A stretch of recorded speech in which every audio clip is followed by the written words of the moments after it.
Ganesh studio presents. नमस्ते।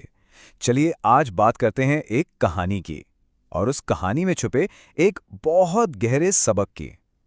आज का हमारा विषय है संयम का स्तंभ, मतलब परिवार की असली बुनियाद क्या है। तो चलिए शुरू करते हैं एक सीधे और शायद थोड़े चुभने वाले सवाल से। क्या ये जो आज की भागदौड़ वाली जिंदगी है वो सच में हमारे परिवारों को तोड़ रही है, उनकी जड़ों को खोखला कर रही है? ये सवाल आज हम में से कई लोगों के मन में आता है ना?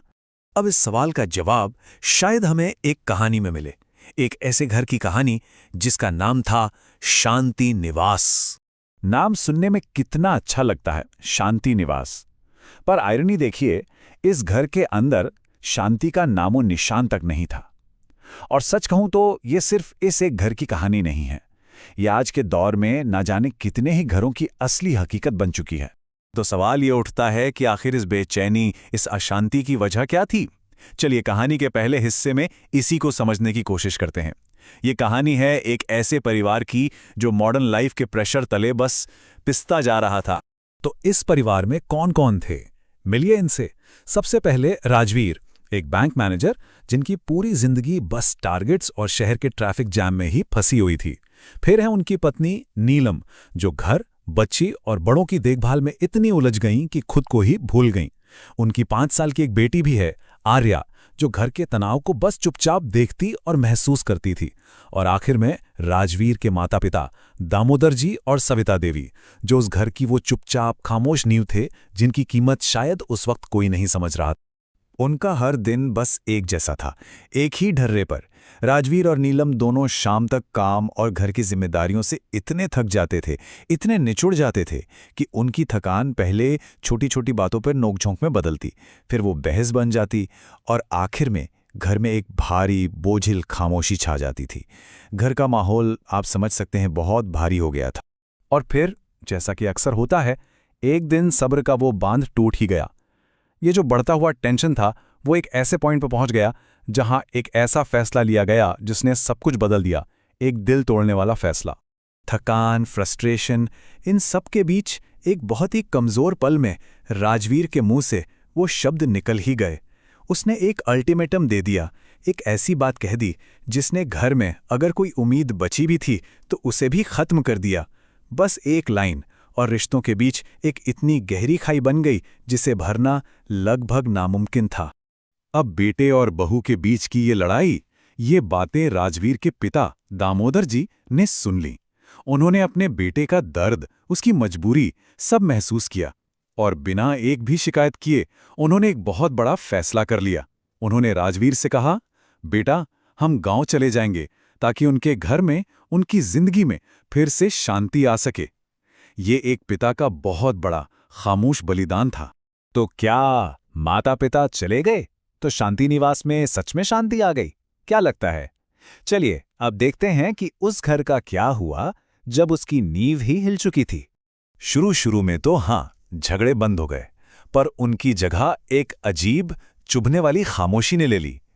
कुछ हफ्ते बीते और राजवीर और नीलम का चिड़चिड़ापन कम होने की जगह और ज्यादा बढ़ गया।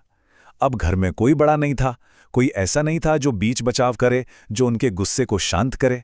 और फिर ठीक 6 महीने बाद एक छोटी सी बात हुई जिसने सारी सच्चाई आईने की तरह साफ कर दी। वो शब्द थे आर्या के।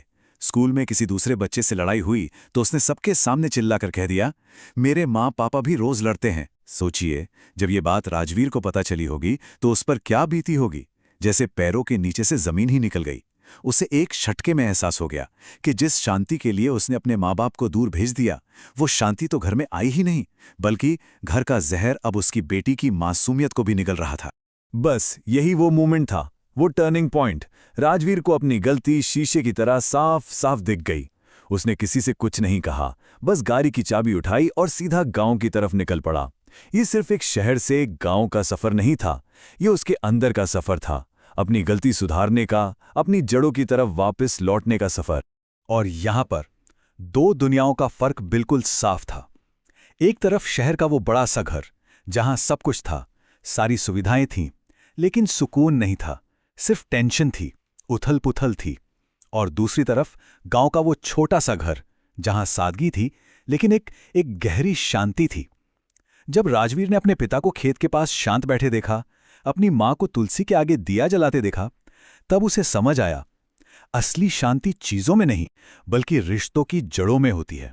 राजवीर अपने माँ बाप के पैरों में गिर पड़ा और फूट फूट कर रोने लगा। उसने पहली बार दिल से माना कि मैं हार गया। उसने कबूल किया कि मेरे पास सब कुछ है, पैसा, नौकरी, घर, लेकिन मन का सुकून नहीं है। घर की असली नींव तो आप दोनों ही थे। और यहीं पर उसके पिता दामोदर जी उसे जिंदगी का वो सबक सिखाते हैं जो किसी किताब में पढ़ने को नहीं मिलता। ये सबक है तजुर्बे का, अनुभव का, और इसी सबक को इस कहानी में कहा गया है संयम का स्तंभ। तो आखिर ये संयम का स्तंभ है क्या चीज? देखिए, ये कोई भारी भरकम फिलॉसफी नहीं है। इसका सीधा सा मतलब है परिवार के बड़े बुजुर्ग, वो लोग जो अपने अनुभव से, अपने धैर्य से घर की नैया को हर मुश्किल से पार लगाते हैं। वो घर के उस मजबूत पिलर की तरह हैं जो पूरी छत का बोझ उठाए रखता है और उसे गिरने नहीं देता। दामोदर जी ने उसे समझाया, बेटा, एक मकान सिर्फ ईंट और सीमेंट का ढांचा होता है। वो घर तब बनता है जब उसमें 3 चीजें होती हैं: संस्कार, संयम और समझ। और ये तीनों चीजें ये किसी दुकान पर नहीं मिलेंगी। ये तो बस वक्त और अनुभव ही सिखाता है। और फिर दामोदर जी ने वो बात बताई जिसे सुनकर राजवीर के होश उड़ गए। उन्होंने बताया कि उन्हें पता था, उन्हें अंदाजा था कि शहर का प्रेशर तुम दोनों का सब्र तोड़ देगा। हमारा गांव लौटना एक तरह से एक प्लान था, एक कड़वी दवाई थी, ताकि तुम लोग खुद ये सबक सीख सको कि बड़ों के बिना, उनके धैर्य और समझ के बिना घर सिर्फ एक मकान बनकर रह जाता है। और ये कहानी हमें उस मूल लेख के सबसे जरूरी नतीजे पर लाकर खड़ा कर देती है।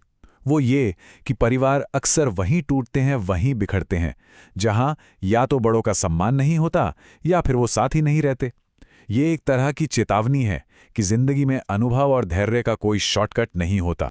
तो इस कहानी को सुनने के बाद एक सवाल पीछे रह जाता है, एक सवाल हम सबके लिए, कि हमारे अपने घरों की नींव, हमारे वो संयम के स्तंभ, वो कितने मजबूत हैं?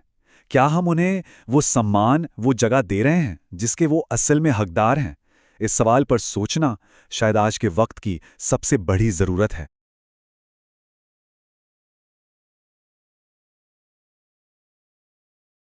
लाइक, शेयर और सब्सक्राइब करें।